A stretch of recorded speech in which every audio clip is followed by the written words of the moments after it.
se sont un peu déconstruites parce qu'il y a eu d'autres collections parues et puis les gens se sont intéressés à d'autres choses que la science-fiction. Donc là, vers les années 60, tout a terminé et curieusement, il s'est trouvé que je raconte cette histoire que je ne devrais peut-être pas raconter, mais j'ai envie de le dire quand même. Il se trouve que j'avais un ami qui s'appelle Paul Chaland qui était rédacteur en chef de Paris Match et aussi qui est devenu rédacteur en chef de Marie-Claire par la suite. Et c'est un grand ami, un ami vraiment intime de Robert Laffont. Et donc il m'a dit, mais écoute, toi qui écris de la science-fiction, il n'y a aucune raison que tu ne deviennes pas directeur de collection chez Robert Laffont, qui est mon vieux copain. Donc je vais voir Robert Laffont, et Robert Laffont me dit, bah, oui, ça me passionne absolument, il faut que vous fassiez une collection de science-fiction. C'était vers les années 60. Il avait déjà commencé à faire une collection rivale de Présent du futur en faisant une collection de fantastique qui n'a pas marché. Donc il pensait qu'avec la science-fiction, ça fonctionnait. Donc je lui ai dit, oui, ça m'intéresse beaucoup, effectivement, mais le problème fondamental, c'est que je ne parle pas l'anglais, enfin je le dis très mal, puisque j'ai appris l'allemand. Comme j'étais né à une époque pendant la guerre, mon père m'avait dit que c'était peut-être mieux d'apprendre l'allemand que l'anglais, donc j'avais appris l'allemand, et donc je ne connaissais absolument pas l'anglais. Mais par contre, j'avais mon ami Pierre Versin, qui à l'époque, je ne veux pas dire qu'il était un immense lecteur, il était un immense connaisseur de l'anglais, mais il était un excellent lecteur. Donc j'avais dit à Pierre, je lui ai dit, bon, écoute, on va faire la collection ensemble. Mais comme on avait eu un problème grave ensemble, parce qu'on avait fait pour Pauvert, on devait faire une énorme anthologie du roman populaire français. Et il se trouve que la personne qui avait décidé, qui avait convaincu Pauvert de faire cette collection, n'a pas remis son texte. Alors que moi, qui était chargé donc, du roman policier, du polar et du roman de KPDP, Versin s'occupant des contes de fées et des romans pour la jeunesse, on avait remis nos textes, donc le reste n'ayant pas pu venir.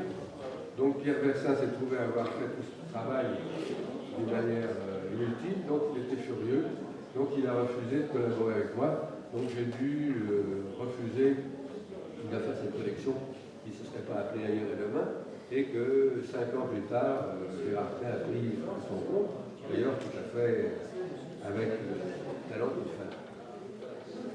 Voilà, et juste à ce moment-là, bon, c'est le moment, en 1962, où j'ai reçu le prix Jules Verne. Et on ne peut pas imaginer ce que pouvait représenter le prix Jules Verne à l'époque. C'est-à-dire quand j'ai eu le prix Jules Verne pour le Massacre de l'espace, Gallet avait loué le 2e étage de la Tour Eiffel. Il y a eu un banquet absolument phénoménal. Toute la presse était là. Et j'ai eu même, à l'époque où il n'y avait qu'une seule chaîne, je suis passé pendant 5 minutes à la télévision à cette époque-là, et c'est à partir de ce jour-là que la science-fiction a disparu pendant 10 ans.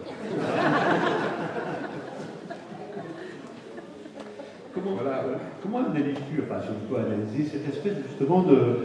Pourquoi ce creux tout d'un coup, alors que finalement ça a l'air de bien démarrer, à la fois du côté populaire avec le fleuve noir, à la fois d'un côté plus intellectuel avec fiction, qui est une revue effectivement extraordinaire, il n'y a pas d'équivalent. L'appareil critique dans fiction est absolument remarquable. Pourquoi ça s'est délité, et finalement assez vite finalement? Bah oui, ça a duré à peu près une année, 53, 62... 10 ans, c'est 10 ans quand même, oui. Je ne sais pas. D'ailleurs, finalement, ce qui s'est passé, c'est que quand même, bon, il y avait le fait que les éditeurs payaient très peu cher les livres qu'ils ont publiés au départ, parce qu'il y avait une masse énorme aux États-Unis, puis petit à petit, les livres ont augmenté, les auteurs américains ont réclamé plus, donc les livres sont devenus plus chers, et les éditeurs ont commencé à relâcher. Donc c'est plutôt, finalement, un problème économique. En plus, les critiques se sont raréfiées dans les médias, alors qu'à un moment donné, on était en permanence, que ce soit dans les news que dans les quotidiens, il y avait des critiques permanentes de la science-fiction. Petit à petit, on n'en trouvait plus, donc le lecteur, lui, perdu, ne pouvait plus se raccrocher à des informations précises.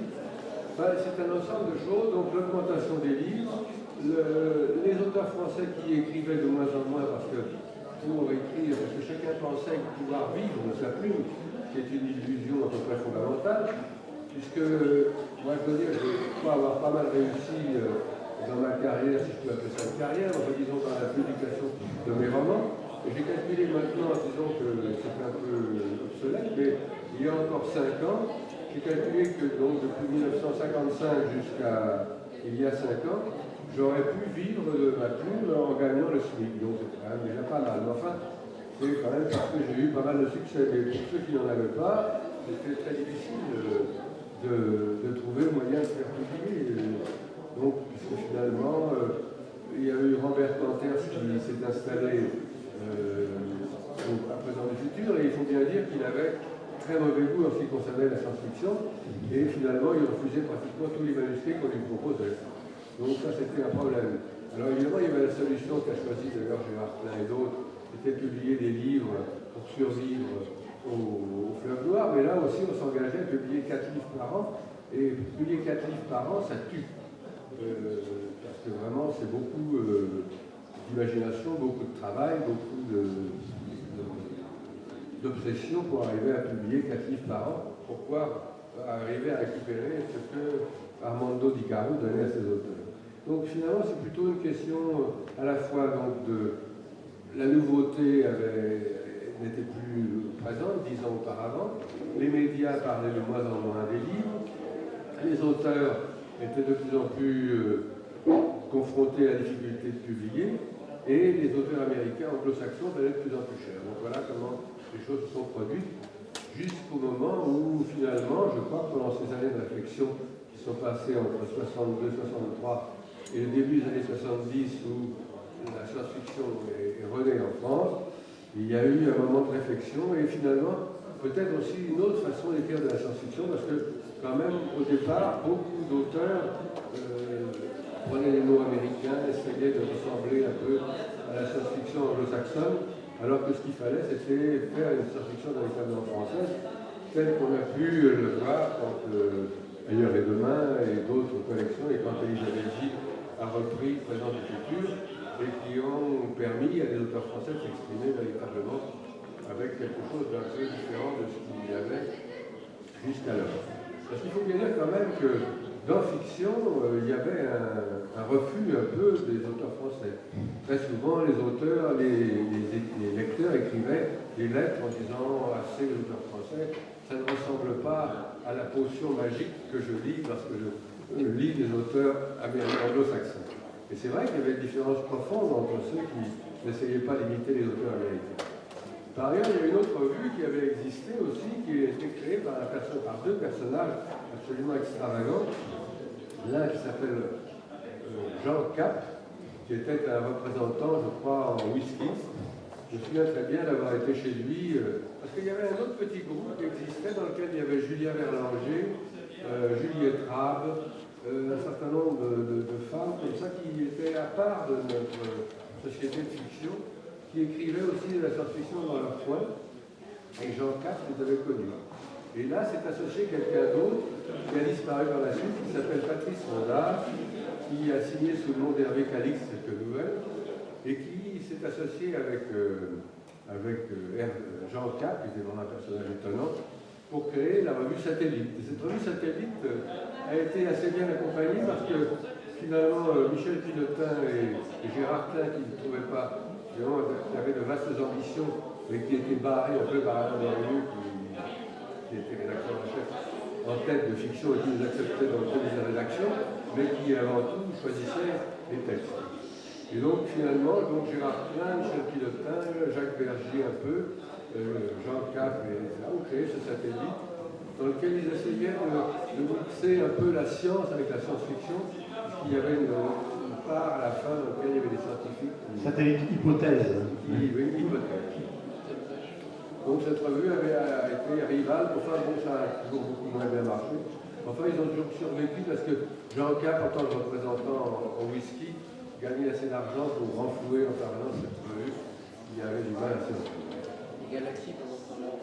Alors Galaxy, elle était complètement américaine, anglo-saxonne, en ce sens que c'était la reproduction pure et simple du Galaxy américain, que Deb Dukas, qui était un publiciste de l'époque, qui avait pas mal de revues, en particulier, je crois, Paris Hollywood, des revues de ce genre, et qui était très bien introduit aussi dans le milieu de la presse People. Enfin, à l'époque, ça ne s'appelait pas comme ça. Et donc, il avait simplement reproduit Galaxy, qui ne coûtait rien, parce que les masses de texte, parmi les meilleurs qui soient, d'ailleurs, je crois, parce que, à mon avis, je crois que les premiers numéros de Galaxy, dans lesquels il y a eu des nouvelles de Sheckley, de Sturgeon, parmi les meilleurs qu'il y ait jamais eu, a été un grand choc dans le milieu, dans le petit milieu de la librairie de la balade. Donc ça a duré un certain nombre d'années, une cinquantaine de numéros, jusqu'au moment où ça s'épuise aussi vers le milieu des années 60, où la réfaction du public se faisait. Bien, la fiction est toujours perdurée. Et puisque dans les kiosqueries, il y avait toujours cette masse qui était là, et qui était un appel. Et finalement, on s'est descendu de 40 000, puis 30 000, puis 20 000. Je crois que ça s'est stabilisé à peu près à 14 000 lorsque Maurice Renaud a repris Galaxy, et donc Michel Debulle s'occupait de la nouvelle version de Galaxy, et tandis que Doré-Mieux était parti à Biarritz et faisait depuis Biarritz son fiction personnelle. Voilà, je pourrais vous en raconter des centaines d'histoires sur le sujet, mais enfin, je pense que là c'est un peu le plus gros de la... Je pense qu'on peut demander si le public a des questions plus précises, plus pointues à poser sur cette histoire de la science-fiction et sur la carrière. Si, je crois qu'on peut parler de carrière de Philippe Curvat.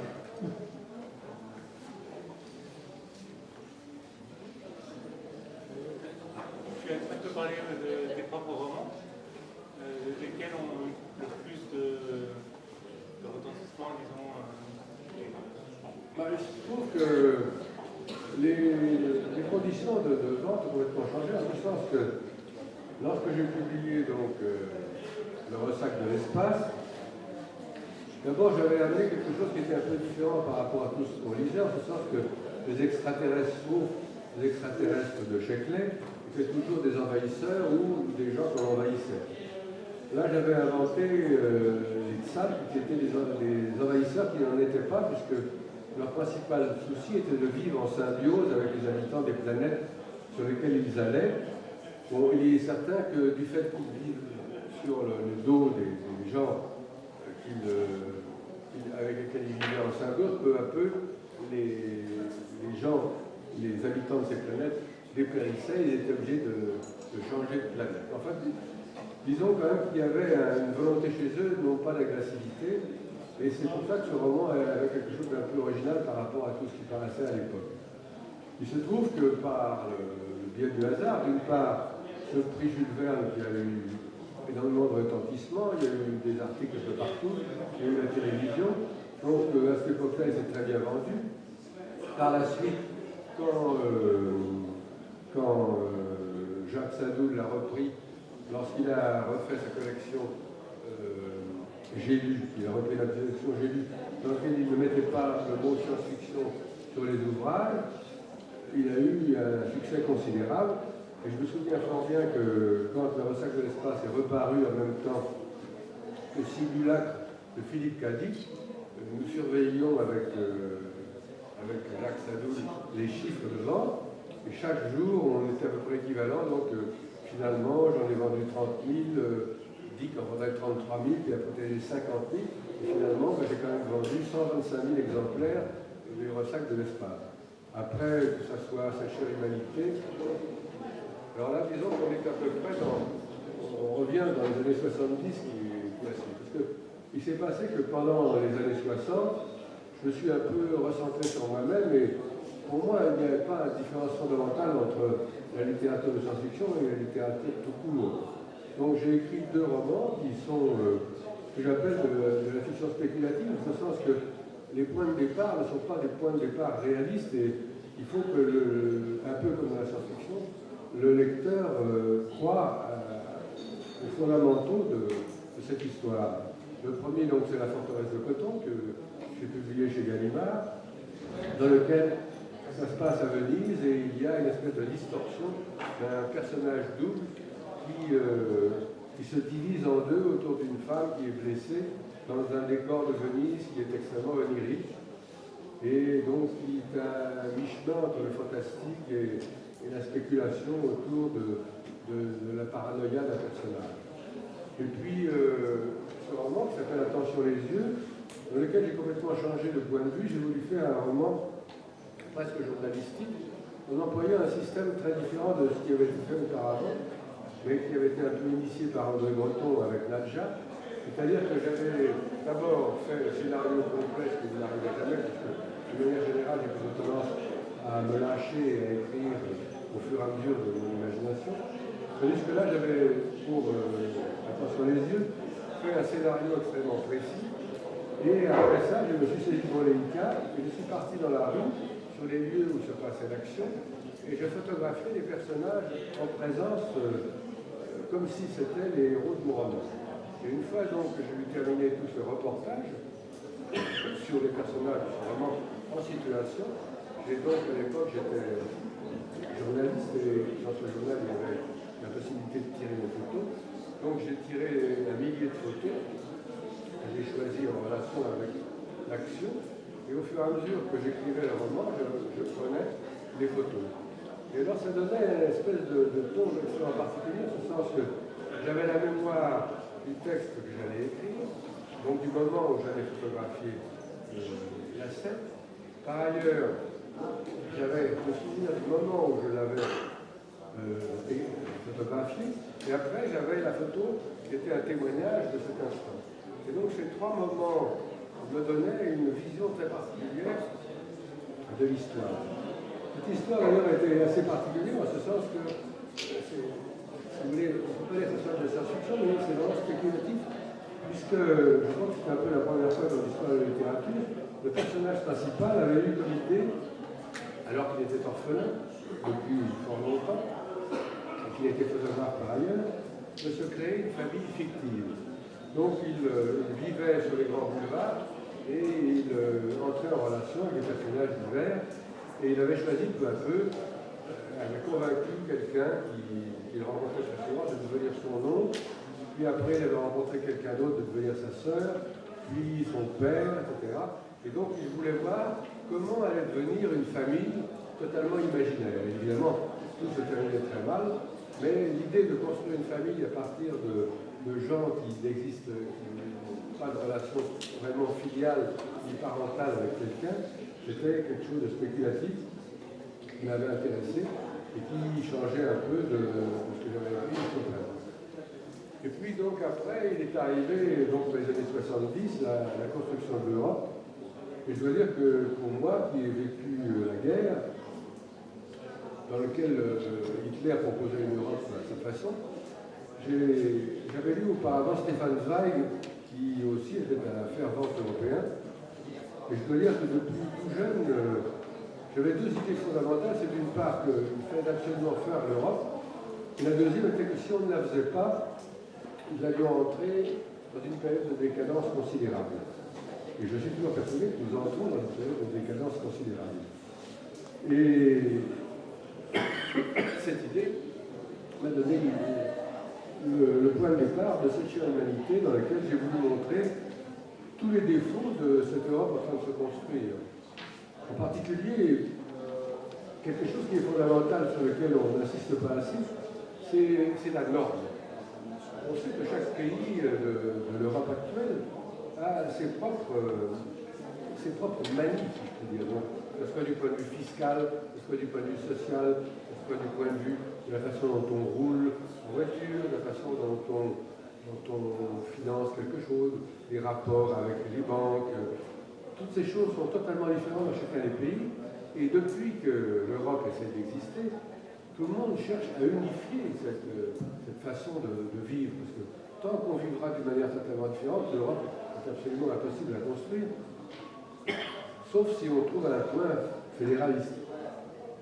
Donc tout ça réuni m'a donné l'idée de montrer tous les défauts qui pouvaient naître de cette création de l'Europe si on ne la prenait pas par les cornes et si on n'essayait pas d'en faire quelque chose de vivant. Bon, par ailleurs, il est vrai que j'utilisais aussi un procédé qui m'est très cher, qui est né de Raymond Roussel. Raymond Roussel est un écrivain pré-surréaliste qui avait inventé le moyen de faire naître des nouvelles, des textes à partir de calembours inversés, de phrases qui commençaient par un mot qui se terminait par une autre, à partir desquelles il faisait un aller-retour qui donnait des textes absolument ahurissants, tels que l'Opus Solus ou Un poisson d'Afrique, dans lequel il y a une imagination absolument débordante qui foisonne. Et donc, chaque fois que, sur la structure générale de ce roman sur l'Europe, en train de se construire avec les défauts inhérents à cette Europe, en particulier, donc, c'est une Europe dans laquelle les gens vivent au ralenti parce qu'ils ont inventé les cabines dans lesquelles ils peuvent vivre 7 fois plus longtemps. Par ailleurs, toutes les maisons sont bloquées puisque chacun vit enfermé autour de la musique, des images. C'est un peu donc la tendance que j'ai vu naître par la suite. Donc une espèce d'enfermement général qui est consubstantiel. En plus, l'Europe est entièrement fermée sur les pays extérieurs que j'appelle les pays en voie de développement, donc les PVOAD, et donc en autarcie. Donc tout ça crée un monde tout à fait phosphorescent dans lequel les idées les plus folles naissent. Et c'est à partir de cette idée que j'ai utilisé le conseil de Roussel pour introduire par exemple les onirothérapeutes, c'est-à-dire une nouvelle religion qui existe. Et cette religion est née de la faculté d'un personnage qui sait visualiser les rêves. Donc on va dans une espèce de mosquée particulière et les fidèles viennent et le neurothérapeute visualise leurs rêves et donc se crée une espèce d'auto-religion autour de soi-même, de ses propres rêves. Par ailleurs aussi, il y a le personnage central qui est en conflit avec son père, qui est un dirigeant du Marcom, le Marcom donc, qui est le marché commun de contraction. Donc il essaie de se